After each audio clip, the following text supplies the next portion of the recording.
আসসালামু আলাইকুম। সবাই কেমন আছেন? আশা করি ভালো আছেন। আজকে আমার চ্যানেলে বিফ বিরিয়ানি রান্না করে দেখাবো। এর জন্য আমি প্রথমে কিছু আলু কেটে নিয়ে আলুগুলো সুন্দর করে লাল লাল করে ভেজে নিয়েছি। এখন আমি মাংসগুলোকে ধুয়ে মাংসগুলোকে ছোটো ছোটো টুকরা করে কেটে নিয়ে তার সাথে কিছুটা টক দই দিব। দেখেন, মাংসগুলো ছোটো ছোটো করে কেটে নিতে হবে। বিরিয়ানির মাংসগুলো ছোটো ছোটো করে কেটে নিলে বিরিয়ানি খেতে ভালো হয়।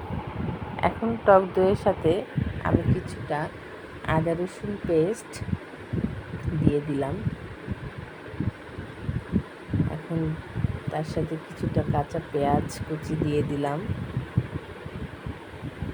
1 চামচ গুঁড়া দুধ দিয়ে দিলাম। সাথে কিছুটা পরিমাণ মতো লবণ দিয়ে কিছুক্ষণ মেখে রেখে দেব।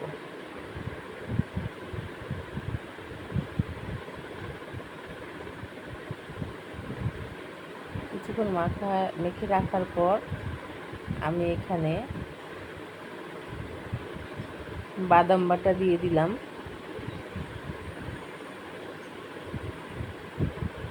এখন দিয়ে দিব লাল মরিচের গুঁড়া কিছুটা পরিমাণ মতো, সাথে শান বিফ বিরিয়ানি মশলা দিয়ে দেব। এটা দেওয়ার পর সব কিছু একসাথে সুন্দর করে মেখে নিতে হবে। প্রত্যেকটা মাংসের সাথে যেন মশলাগুলো লেগে থাকে, ঠিক সেভাবে মশলাগুলো মাখিয়ে নিতে হবে। মাখিয়ে নিয়ে কিছুক্ষণ রেখে দিতে হবে।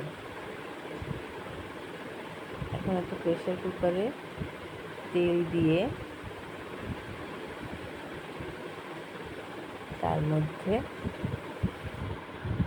কিছুটা পেঁয়াজ কুচি দিয়ে নেব। পরিমাণ মতো পেঁয়াজ কুচি দিয়ে পেঁয়াজগুলো লাল লাল করে ভেজে নিতে হবে। পেঁয়াজগুলো যখন ভাজা হয়ে যাবে তখন এর মধ্যে দিয়ে দিতে হবে মাখিয়ে রাখা গোস্তগুলো ঢেলে দিয়ে সুন্দর করে নাড়াচাড়া করে কিছুক্ষণ কষিয়ে নিতে হবে। গোস্তগুলো যখন কষানো হয়ে যাবে তখন প্রেসার কুকারের ঢাকনা দিয়ে 5টা সিটি দিয়ে নিতে হবে। সিটি দেওয়া হয়ে গেলে ঢাকনাটা খুলে নিলেই দেখবেন গোস্তগুলো সুন্দর হয়ে গিয়েছে। এখন এই গোস্তটা এক সাইডে রেখে আমরা পোলার চাল ধুয়ে নিয়েছি। একটা ফ্রাই প্যানে তেল, পেঁয়াজ, তেজপাতা, দারচিনি, লবঙ্গ দিয়ে আদা রসুন বাটা দিয়ে ভেজে নিতে হবে।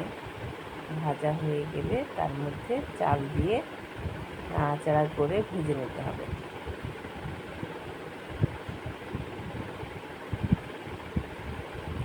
চালগুলো সুন্দর করে ভেজে নিলে পোলাওটা সুন্দর ঝরঝরা হয়। সুন্দর করে ভেজে নিতে হবে। যখন চালগুলোতে ভাজা হয়ে যাবে তখন পরিমাণ মতো গরম পানি দিয়ে দেব।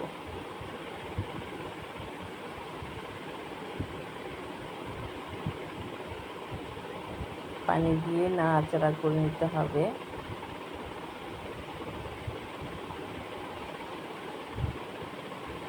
এখন কাঁচামরিচগুলো দিয়ে দিলাম।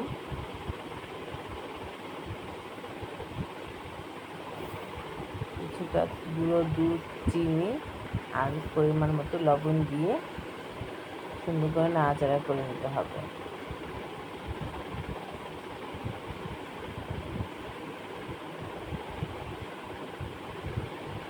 এখন রান্না করে রাখা গোস্তগুলো ঢেলে দিলাম, দিয়ে এখন সুন্দর করে মিক্স করতে হবে।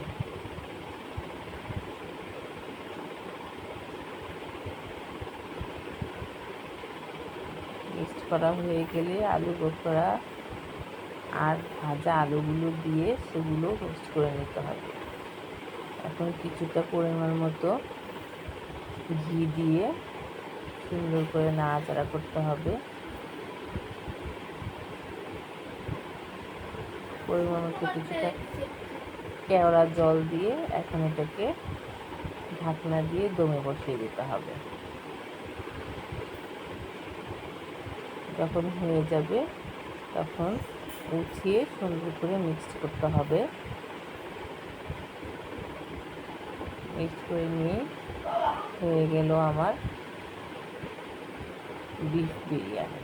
এখন প্লেটে বেড়ে পরিবেশন করতে হবে।